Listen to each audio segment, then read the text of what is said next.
que c'est une parenthèse, mais et pourtant, c'est aussi pour compléter effectivement notre enseignement ou bien notre exhortation. Nous sommes en train d'exhorter le peuple de Dieu à comprendre ceci, à comprendre la foi. Amen. La foi vient de ce qu'on entend. Or, nous entendons la parole de Dieu. Si même la parole de Dieu ne peut pas te communiquer la foi, mais tu recevras la foi de la part de qui et de quelle part encore? Nous sommes en train de, si les gens mettent la foi dans les autorités de ce monde, mais les autorités de ce monde ne peuvent pas nous amener au salut. Au contraire, les autorités de ce monde aimeront encore que les gens soient aveuglés davantage pour que Dieu puisse contrôler effectivement le monde. Amen, bien aimé. Et c'est ainsi que nous sommes en train de voir ici, on nous dit ceci, que nous sommes dans la dernière heure. Tu vas entendre nos bien-aimés, les branhamistes. Enfin, je dis les branhamistes parce que ils se disent appartenir à un message d'un homme. Nous appartenons à un message ou bien à l'évangile d'un homme qu'on appelle Jésus-Christ. C'est pourquoi nous sommes des chrétiens. Alléluia. Amen. Et si quelqu'un me demande par exemple, mais quel est même l'évangile de Jésus-Christ? Quel est le message de Jésus-Christ? En un mot, je vais simplement dire ceci, qu'il était venu pour les pécheurs, afin de prendre un pécheur de son péché et de le justifier.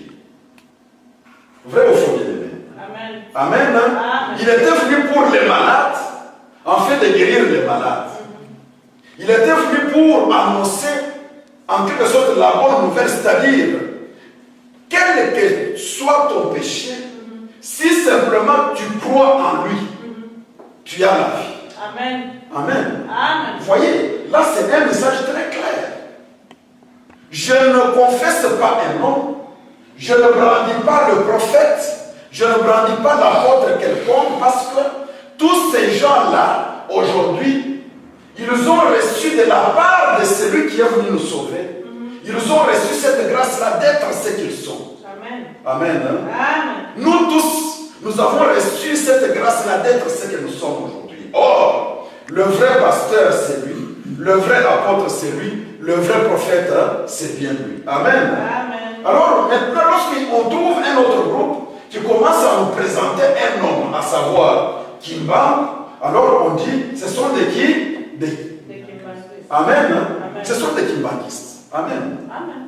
Alors, lorsqu'on nous présente maintenant, donc, c'est-à-dire, quelqu'un qui te dit, est-ce que tu crois au frère Branham? On dit non, non, il présente un homme, il devient un branhamiste. Amen. Amen. Mais l'éisme et l'éisme termineront à un certain moment. Mais la parole de Dieu qui ne change pas en Christ restera la même. Parce que lui au moins a payé le prix, et pour Kimbangu, et pour, je ne sais pas, Martin Luther, et pour Branham, donc, et pour moi, Augustin Bodica, donc c'est-à-dire lui au moins a payé ce prix-là pour nous. Alléluia. Amen. Mais maintenant, alors présenter un homme, ça n'a pas effectivement de sens. Or, nos bien-aimés là sont en train de présenter le temps, c'est-à-dire le temps de la fin que nous sommes ici. Nous tous, nous sommes sûrs que nous sommes au temps de la fin. Amen. Nous sommes au soir, alléluia. Amen. C'est ainsi que la Bible est en train de dire que la nuit est avancée. Amen. Hein? Amen. La nuit est avancée. Bientôt l'aurore va apparaître. C'est-à-dire le soleil va apparaître. Le soleil, quand il apparaît avec le jugement. Si tu n'es pas bien habillé, effectivement, les branches, ou bien les feuilles de branches que toi tu portes, vont faire quoi? Vont flétrir, vont sécher, et ça ne sera que de la honte. Amen. Amen. Mais il faut être habillé maintenant de vrais vêtements qui peuvent supporter même la chaleur du vrai soleil, le jugement qui paraîtra. Alléluia. Amen. Il est vivant. Il est ressuscité. Amen. Amen. Donc voilà alors bien aimé. C'est-à-dire ici on est en train de, eux ils sont en train de considérer ce temps de la fin ici. Ils sont en train de scinder si c'est en 7 temps. Pour dire que voilà, de telle année à telle année, il y avait un tel prophète qui était comme l'ange de cette année, de ce temps-là. De telle année à telle année, c'était pour arriver jusqu'à l'ange du temps de la fin, qu'on considère comme étant le frère Branham, pour dire que non, c'est lui maintenant qui, depuis sa naissance, c'est en 1906, jusqu'à maintenant, c'est lui qui était chargé pour préparer le retour de Jésus-Christ. Alléluia. Amen. Amen. Oh, Jésus-Christ n'a pas laissé quelqu'un d'autre pour préparer son retour si ce n'est que le Saint-Esprit. Amen. Amen. Amen. C'est le Saint-Esprit qui prépare, parce qu'on dit que dans le livre de Daniel, on dit que lui n'a pas de successeur. Amen. Amen. Ce Messie-là, quand il vient, il n'a pas de successeur. Donc il est lui-même la fin et le début de toutes choses. Il est vivant, bien aimé. Il est le début et la fin de toutes choses. Donc on ne peut pas prendre par exemple quelqu'un pour dire « Ah, Martin Luther, lui a commencé » ou bien c'était Paul qui avait commencé jusqu'en telle année. Donc tout cela, ce sont les gens qui ont voulu s'introduire. Les gens ont voulu effectivement introduire leur nom là où effectivement on trouve le nom de Jésus-Christ. Amen. Amen. Donc en quelque sorte, dans ce temps de la fin, on nous dit ceci, que le temps de la fin a commencé comment? A commencé avec Jésus-Christ. Amen. Amen. Le prophète par excellence, qui est plus grand aussi, plus grand que même Moïse. Pourquoi? Parce que c'est lui qui devrait nous annoncer toutes choses. Amen. Amen. Alors, même quand il est mort et il est ressuscité, ça ne voudrait pas dire que le temps de Jésus-Christ est terminé. Le temps de Jésus-Christ terminera pour nous avec effectivement l'enlèvement de l'épouse. Amen. Amen. L'enlèvement de l'épouse. Pourquoi? Parce que dès que l'épouse est enlevée, effectivement, il y aura maintenant le temps pour Israël. Et là, quand il descend maintenant, c'est pour, avec une autre mission, effectivement, pour qu'on puisse préparer Israël. Alléluia, bien-aimé.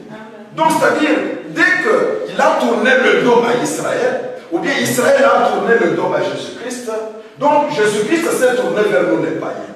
Mais une fois que la totalité des païens, c'est-à-dire ceux dont les noms sont écrits dans le livre de vie, le reste parmi les nations, lorsque ces gens-là hériteront la vie éternelle, on sait bien que le salut se tournera vers Israël.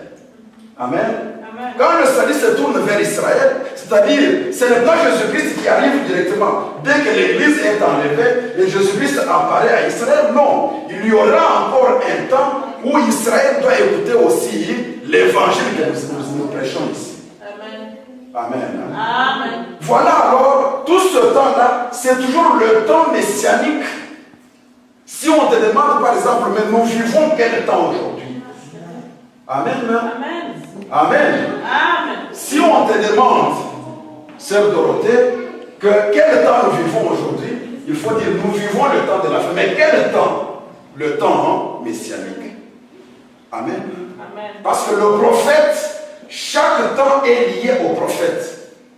Si on te dit par exemple, chaque moment, Dieu suscité un prophète, tu dis oui, c'est vrai. Mais dans le livre de Hébreux chapitre 1, on nous dit que Dieu a parlé par le passé, par nos pères, à travers des prophètes, mais dans ce temps ici de la fin, Dieu nous parle par son Fils. Vous avez déjà vu ce verset-là? Amen. Amen. Vous avez déjà lu? Lisons ce verset. Comme les gens n'aiment pas méditer la Bible, et ils en profitent à l'église, on peut quand même lire. Profitons, lisons. Mais ce n'est pas bien. Il faut avoir le temps de lire. Parce qu'on nous a dit ici dans le livre de 1 Jean que vous avez appris qu'à la dernière heure, un antéchrist viendra. Mais je vous dis qu'il y a plusieurs antéchrists déjà qui sont déjà venus. Mais regardez un peu dans le livre de Hébreux chapitre 1. Vous y êtes? Hébreux chapitre 1, on commence par le premier verset au verset 2. Nous lisons les Saintes Écritures au nom de notre Seigneur Jésus-Christ.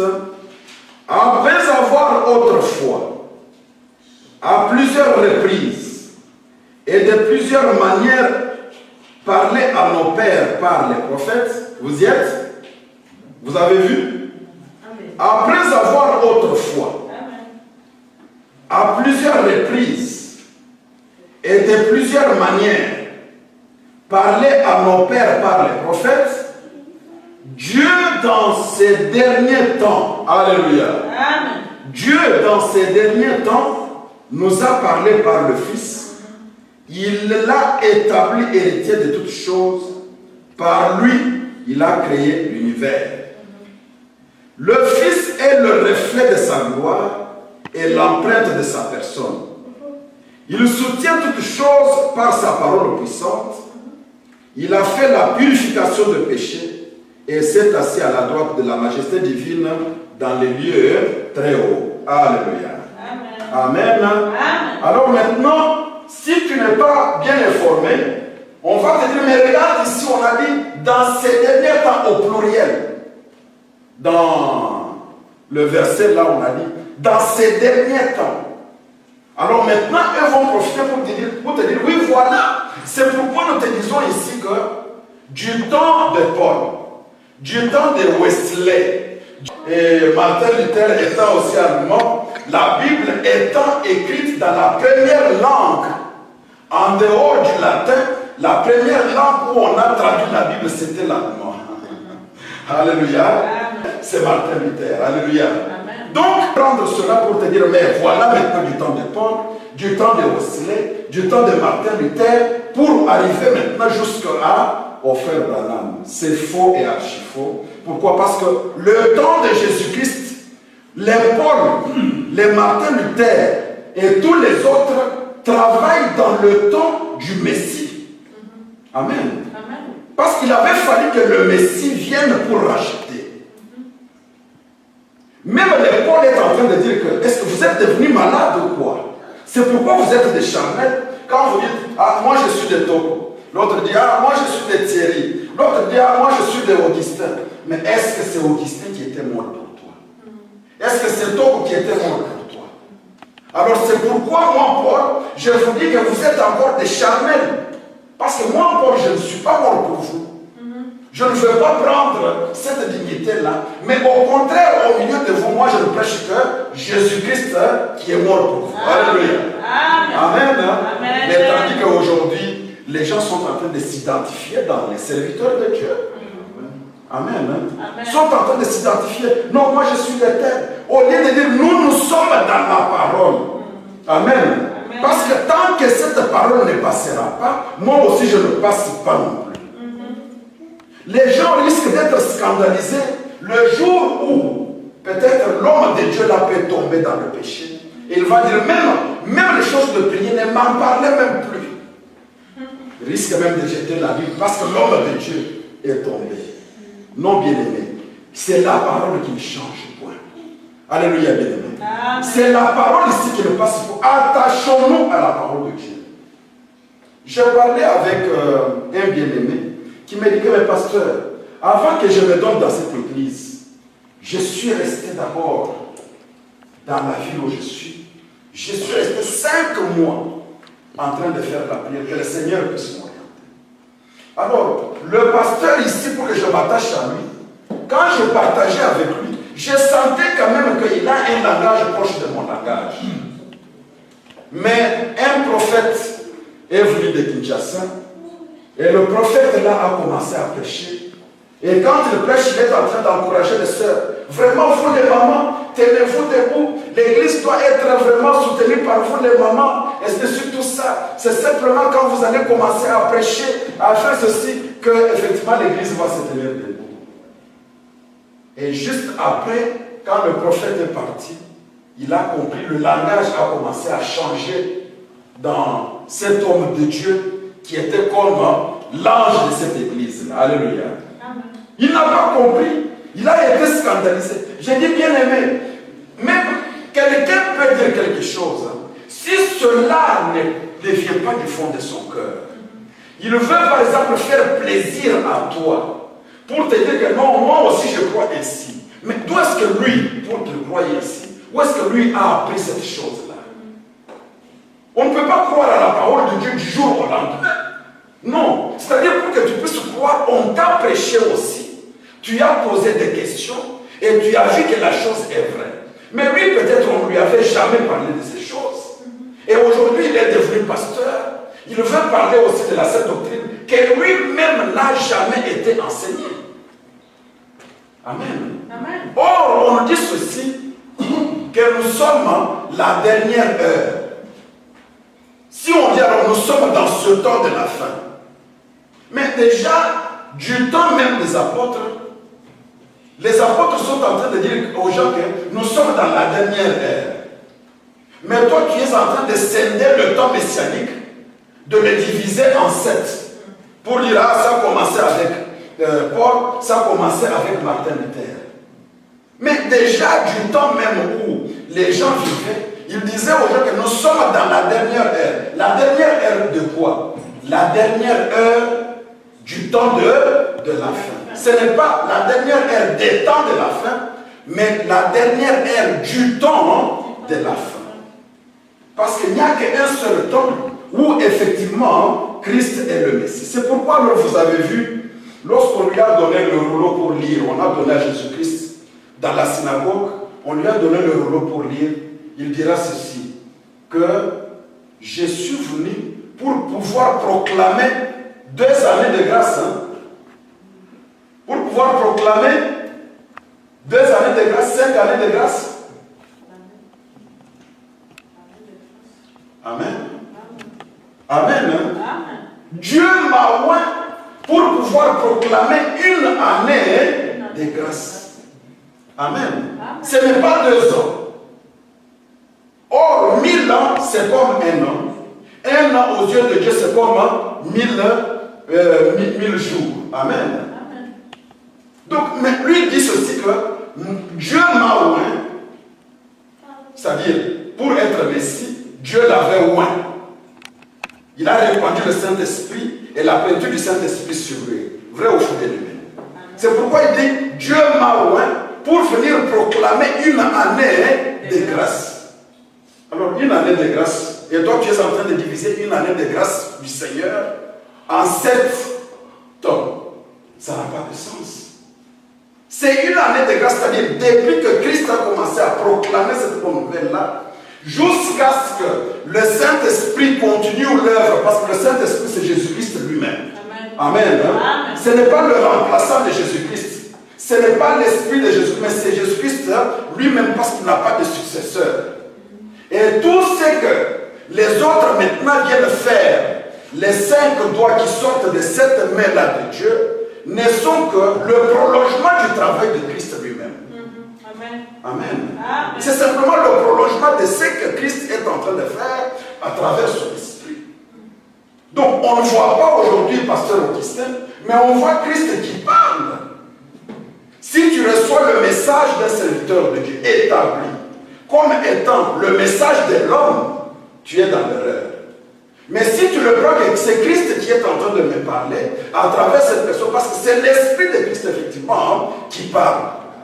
Alléluia. Amen. Là, effectivement, tu es un homme heureux.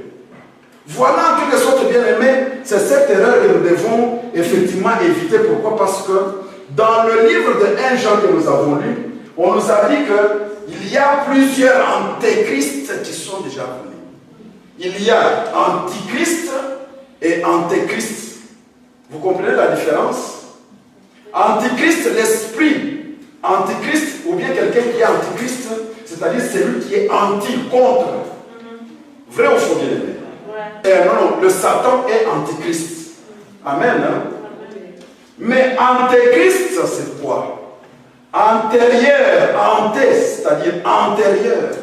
C'est-à-dire il y a plusieurs antéchrists c'est-à-dire plusieurs lois qui veulent précéder avec l'esprit diabolique, qui veulent précéder effectivement, qui veulent se présenter comme étant des Christ, qui veulent que, effectivement, en quelque sorte, l'attention des gens puisse être attirée par eux.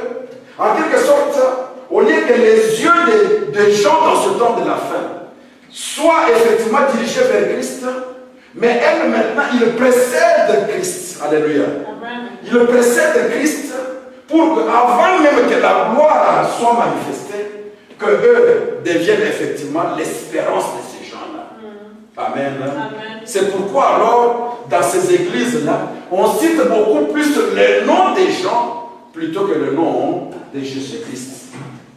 Amen. Amen. Or, nous sommes sauvés en Christ.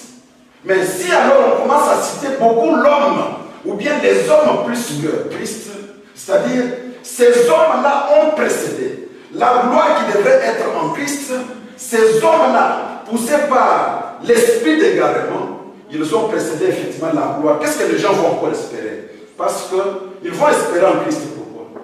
Est-ce que vous avez déjà entendu le pape aller quelque part et parler, par exemple, prendre un verset de la Bible et montrer aux gens et expliquer? Non. Non. Amen. Amen. Pourquoi? Parce que lui-même, il est déjà la solution.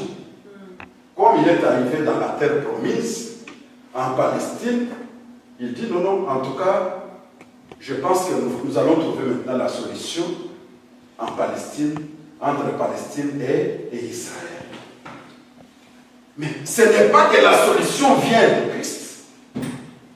Amen. Amen. Parce que si la solution venait de Christ, on devrait présenter aux gens que vos espoirs et tout se réfèrent toujours en Christ. Et qu'est-ce que Christ a dit dans sa parole? Pour que le problème entre Palestine et Israël puisse trouver la solution, retournons aux Écritures, voyons ce que les Écritures sont en train de dire. On peut trouver la solution. Amen. Amen. Mais il veut les résoudre sur le plan politique, sur le plan militaire, sur le plan diplomatique. Mais il ne se réfère jamais aux Écritures. Il ne se réfère jamais aux promesses de Dieu qui sont là. Or, vous prétendez être les représentants de Christ. Alléluia. Amen. Voilà quelque chose, c'est-à-dire les antéchrists, ce sont des gens qui, poussés par l'esprit, en quelque sorte l'esprit de l'erreur, ces gens-là, c'est-à-dire, ont précédé même Christ. Ils sont contre Christ, ils sont antichrist, mais ils veulent maintenant que la gloire et l'espérance des gens se portent vraiment sur eux. C'est ainsi que la parole de Dieu est en train de dire que nous sommes dans la dernière heure et il y a plusieurs antéchrists. L'esprit de l'apostasie bien-aimée est en train de battre le record. Amen. Amen. Je cause avec les hommes de Dieu de Kinshasa et l'autre me dit que vraiment, pasteur, j'ai vu le site de votre église, mais en tout cas, nous avons trouvé que vraiment c'est professionnel. Alléluia. Nous avons trouvé que vraiment c'est professionnel. La façon dont on a présenté des choses, la présentation même, c'est professionnel. J'ai dit non, nous sommes en train encore de nous rechercher pour rendre cela professionnel. Mais il ajoutera en disant que, bien aimé, ici, d'une façon générale, même en Afrique, partout, donc la parole de Dieu n'est pas cette parole que vous aviez connue. Amen. Amen. Avec le vent qui vient de l'Amérique, du Nigeria, et c'est tout ça. Donc vraiment, ça a envahi tout le monde, à tel point que si tu ne parles plus le langage de miracles et de bénédictions, tu n'as pas de gens, tu ne seras pas invité, les gens ne t'écouteront pas, tu n'auras pas droit ni à la télévision, ni à la radio. Donc, et les gens ont changé effectivement l'évangile. Amen. Hein? Amen. Le bien-aimé qui disait que non, avec ce pasteur-là, il avait un langage que j'ai pris comme proche de notre langage. Il dit que vraiment toutes les églises ici, bien-aimées, vraiment 98% sont à côté. Ne parle pas de la sainte doctrine. Il dit que je suis entré avec un homme de Dieu. Nous avons fait une distance de 8 heures en voiture. Il dit que j'ai eu pitié de l'homme de Dieu en question. Il ne pouvait pas m'expliquer qu'est-ce que c'est que la saine doctrine pour toi. Amen. L'homme de Dieu était incapable de m'expliquer la saine doctrine. C'est quoi? Mais qu'est-ce qu'il va expliquer au brebis qu'il écoute? Il est vivant. Qu'est-ce qu'il va expliquer? Vous comprenez que c'est vraiment déplorable. Et la semaine passée encore, j'étais chez une sœur. Et ils ont eu des problèmes dans l'église. Ils sont en train encore de se réunir pour chercher une salle. Je dis oui, quand vous cherchez une salle, vous commencez à vous réunir comme ça. C'est-à-dire vous voulez commencer encore une autre église ou bien une autre œuvre. Mais vous risquez de faire l'erreur. Pourquoi? Parce que là où vous quittez, et là où vous irez, et là ce que vous ferez, vous tous vous parlez toujours le même langage. Amen. Hein? Amen. Si vous voulez entendre autre chose que ce que vous connaissez, venez au moins chez nous. Amen. Hein? Amen. Venez au moins chez nous. Au moins, je suis sûr que vous écouterez autre chose. Amen. Amen. Amen. Donc, chose étonnante, elle n'a même jamais osé demander, mais qu'est-ce que vous avez de spécial à offrir qui est différent de chez nous? Je pense qu'elle connaît de quoi il s'agit. Il est vivant, bien aimé. Il est vivant.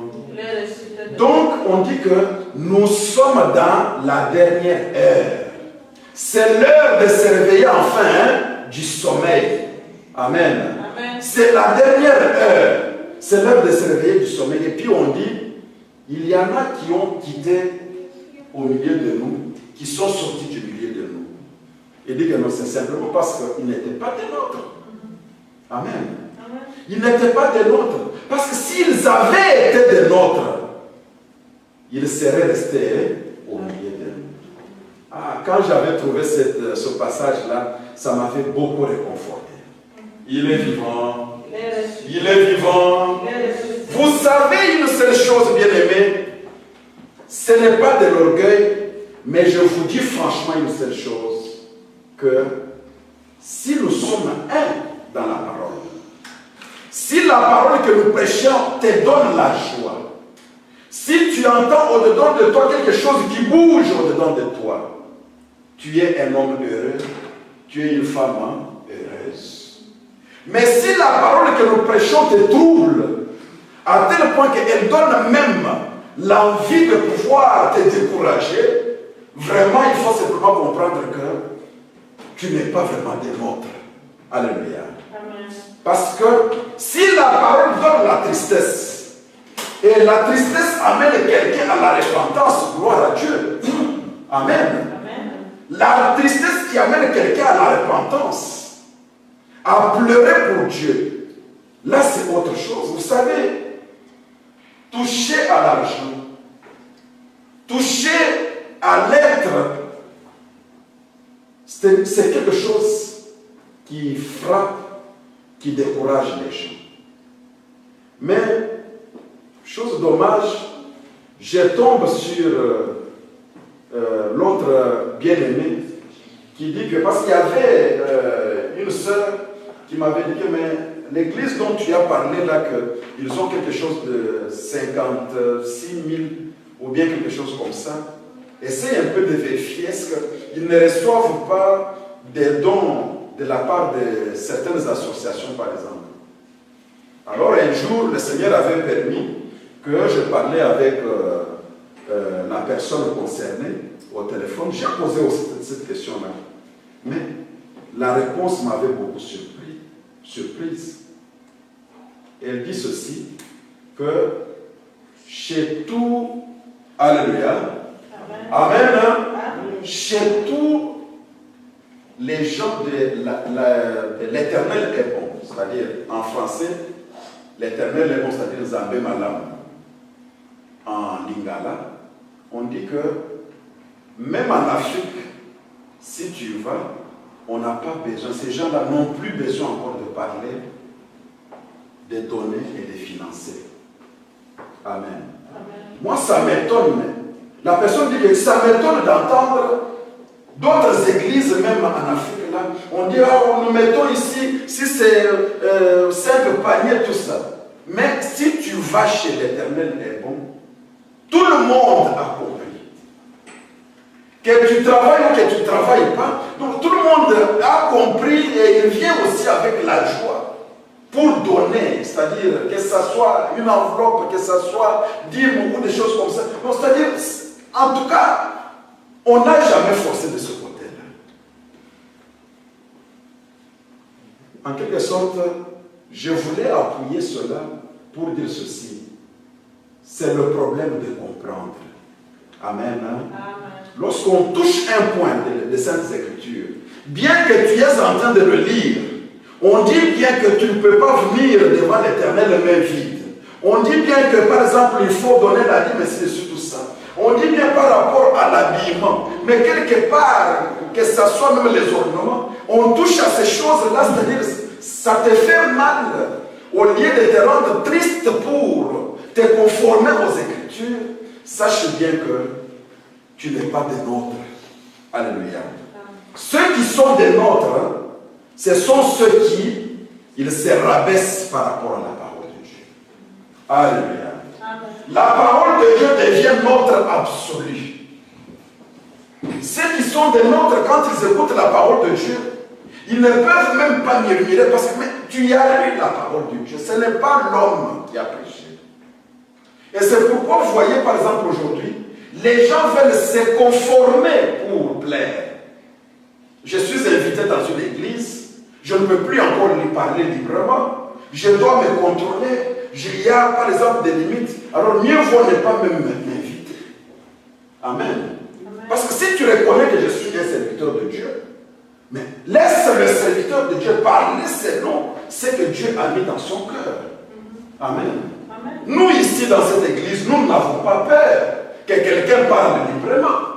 Amen. Amen. Parce que quand il parlera, il est à côté, nous allons l'approcher. Mais nous savons que le peuple qui écoute celui qui est à côté, lui-même sait déjà se situer. Amen. Amen. Le peuple sait déjà se situer. Oh non, non, non, non, en toi cette nourriture-là n'est pas notre nourriture. Pourquoi? Parce qu'elle n'a pas de fondement, ni dans les prophètes, ni en Jésus-Christ, ni dans les apôtres. Alors, lorsque ça manque ces trois fondements, ou bien deux fondements, c'est-à-dire, nous n'allons pas considérer cette explication-là. Amen. Amen. Mais toutefois, nous allons suivre cet homme de Dieu-là pour pouvoir parler. Peut-être qu'il a une inspiration, il a une révélation, ou simplement il est à côté. Et s'il est à côté, nous pouvons le ramener, s'il peut se rabaisser, ou s'il est dans une révélation, peut-être il peut nous aider. Alléluia. Amen. Mais il y a des églises qui ne peuvent pas permettre cela. Pourquoi? Parce qu'on risque de détruire tout ce qu'il avait déjà construit. Et comme ce qu'il avait construit, il l'avait construit sur les chaumes, alléluia. Au lieu de construire sur la pierre qui est la révélation, il avait construit sur les chaumes qui peuvent se brûler aujourd'hui. Amen. Amen. Il avait construit sur les pailles qui peuvent aujourd'hui se brûler. Il a peur que quelqu'un d'autre ne vienne détruire cela. Mais nous, parce que nous sommes sur la pierre, et nous savons que notre parole n'est pas pour que nous puissions nous enrichir, n'est pas pour que nous puissions porter le nom quelque part, mais c'est pour que le peuple de Dieu comprenne quels sont ses droits et quels sont ses devoirs. Or, une personne qui a compris les droits et les devoirs, c'est simplement la personne qui a le cœur transformé. Amen. Amen. C'est-à-dire, il voit les yeux, Dieu lui a donné les yeux et il peut voir. Il a le cœur peut comprendre, parce qu'il faut que le cœur comprenne. Quand le cœur comprend, il lui amène à se convertir. C'est pourquoi Christ est en train de dire que à eux, il leur a été donné d'entendre seulement les paraboles, qu'ils se perdent avec des paraboles. Mais à vous, il vous a été donné de pouvoir recevoir des explications. Parce que quand vous recevez des explications, vos yeux vont voir. Il est vivant. Et quand vos yeux vont voir, effectivement, votre cœur va comprendre. Et lorsque votre cœur va comprendre et se transformer, vous allez recevoir quoi? Vous allez recevoir la conversion et recevoir le salut. Amen. Amen. Amen. Voilà, c'est sur ces termes que nous sommes en train de terminer pour dire le cœur est très très important devant le Seigneur. Qu'on ne se trompe pas, bien-aimé. C'est de l'abondance du cœur que la bouche parle. C'est de l'abondance du cœur que nous allons faire aussi du bien pour l'œuvre de Dieu. C'est de l'abondance du cœur que nous allons effectivement, même notre apparence et même dans notre maison. Quelqu'un qui va arriver dans notre maison ne va pas entendre d'autres choses que les choses qui sont dans notre cœur. Alléluia. Jamais il entendra des choses. Ah, tu vois cette sœur-là. Ah, tu vois sœur Georgette. Ah, tu vois par exemple le frère Pierre-Paul. Tant que ce frère n'est pas là, si je peux même parler, je ne parlerai que du bien. Alléluia. Amen. Parce que quelqu'un qui dit par exemple, ah, tu sais vraiment, j'étais vraiment dans une souffrance terrible, mais la sœur Georgette m'a donné un conseil qui m'a beaucoup aidé. Est-ce que c'est mal de parler de la sœur Georgette à ce moment-là? Non. Non. Parce que ça édifie. Ah, vraiment, le frère, par exemple, le frère Ben n'est pas là. Mais si je parle dans un bon terme, c'est pour rendre gloire à Dieu. Pourquoi? Parce que dans mon cœur ici, tout ce qu'il y a, c'est du bien. Alléluia. Amen. Tout ce qu'il y a, mon cœur est converti à l'amour. Et tout ce que je peux parler ne peut tourner qu'autour d'encourager quelqu'un d'aller de l'avant et non pas de dire, ah, bien aimé, mais tu vois que si toi tu as été scandalisé par cette parole-là, mais moi, nous sommes là depuis avant même toi. Hein? Amen. Hein? Amen. Alléluia. Nous sommes là avant même toi. Mais nous avons toujours écouté cette parole-là, on lit, c'est la parole de Dieu. Mais jusqu'au moment où le Seigneur lui-même va me dire aussi de me convertir. Parce que le jour même où on a prêché là, moi j'avais aussi les ornements. Le jour où on a prêché, moi j'étais aussi en pantalon. Est-ce que moi j'étais scandalisé? Je n'étais pas scandalisé. Vous pensez qu'une exhortation comme ça peut amener quelqu'un à se convertir? Amen. Hein? Je pose la question, imaginez un peu quelqu'un qui va pour aider notre frère ou bien notre soeur à revenir aux choses de Dieu. Il lui dit que mais le jour même où toi tu étais scandalisé, moi j'avais aussi des ornements. Et ça fait longtemps que j'entends cette parole-là. J'ai lu aussi la parole de Dieu. Mais je sais que c'est la volonté de Dieu, mais tant que le Seigneur ne m'a pas encore touché, qu'est-ce que tu veux? J'étais aussi ce jour-là comme toi, mais moi je n'étais pas scandalisé. En quelque sorte, reviens que nous soyons tous de la même manière, et la parole de Dieu n'a pas d'effet pour nous, c'est-à-dire elle tombe comme si elle tombe sur les plumes. Amen. Hein? Et qu'est-ce qui arrive? C'est-à-dire Dieu trouve que cette assemblée-là, c'est une assemblée de mon cœur. Mais par contre, si quelqu'un pouvait dire, bien aimé, moi tel que tu me vois ici, s'il y avait les gens qui aimaient par exemple la mode, s'il y avait des gens qui aimaient ceci, cela, c'est-à-dire il faut compter, peut-être écoute même les témoignages des gens, ils vont te dire qui étais-je moi dans ces années. Mais le jour que j'ai entendu la parole de Dieu, alléluia, amen. Le jour que Dieu a parlé en moi pour la deuxième fois, amen. Alléluia, amen. Parce que Dieu parle seulement une fois, alléluia, amen. Il a parlé dans l'éternité, et quand on entend Dieu pour la deuxième fois, le cœur tremble. Quand j'ai entendu Dieu pour la deuxième fois, ça m'a rappelé les choses qu'il avait mis dans mon cœur dès l'éternité. Et depuis ce jour-là, moi ici, tel que tu me vois, regarde, j'ai changé. Regarde ma maison. Regarde ma façon de me comporter. Par rapport à ma femme, par rapport à mon mari, par rapport à mes enfants, par rapport à moi-même. Même mon témoignage a changé. Si tel n'est pas le témoignage, c'est-à-dire on est en train de construire sur la paille. Alléluia. Amen. On est en train de construire sur la paille. C'est les hommes que nous voyons, mais ils ne sont pas des nôtres. Le cœur est éloigné. Parce qu'être des nôtres, c'est-à-dire quoi? Être dans la parole. Alléluia. C'est plier à la volonté de Dieu. Voilà, c'est de cette manière que nous voudrons quand même terminer aujourd'hui. Et si le Seigneur nous fait grâce, nous parlerons effectivement du chiffre 3 le dimanche prochain. Si le Seigneur nous fait grâce, alléluia, il peut se faire que le Seigneur nous donne encore un autre ordre pour revenir encore sur quelque chose. Nous laissons le libre choix à notre Dieu lui-même. Or, normalement, notre sujet était de parler de ministère des anciens et de ministère des diacres. Alléluia. Mais le Seigneur nous a orientés pour revenir sur la justice qui provient de la foi. Elle est différente de la justice qui provient de la loi. Alléluia. Amen. Oh, la justice qui provient de la foi, c'est en Jésus-Christ que nous la trouvons, lui qui est le second prophète. Amen. Amen. Et aujourd'hui, nous avons essayé de parler du cœur, qu'il faut que le cœur comprenne. Parce que si le cœur comprend, le cœur va nous ramener à la conversion. Et lorsque nous sommes convertis, nous avons la guérison ou bien nous avons la solution. Amen. Amen. Que le Seigneur puisse nous bénir.